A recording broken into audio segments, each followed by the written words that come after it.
Setting the scene there with the retailers and how against the border adjustment tax there, the proposed tax. Is it safe to say it's unequivocally bad for the retail industry and there's nothing to be gained from it?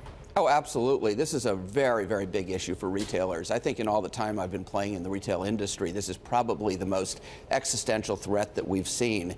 And it's not just about the profitability of the businesses. I think that it's a job killer. We're talking about job creation.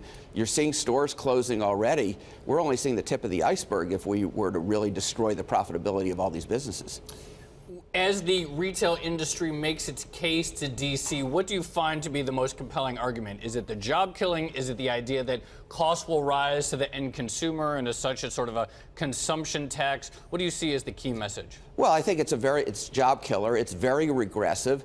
And I think you have a very thin margin industry to begin with. This is set aside the border tax. You've got an industry in peril today. Jobs losses, store closings, the department store sector on the decline.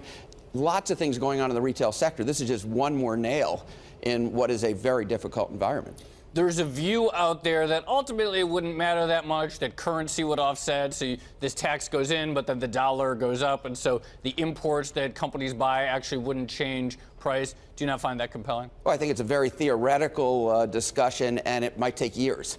So that what you've got is a retailer that is bleeding. I think Best Buy said they would go from $1 billion of profit to $2 billion of losses if you were to have the border tax. That's how big a difference it makes relative to each of the individual retailers. Hypothetically, are there any pockets of the retail industry that would have the ability to pass on the cost to their customers?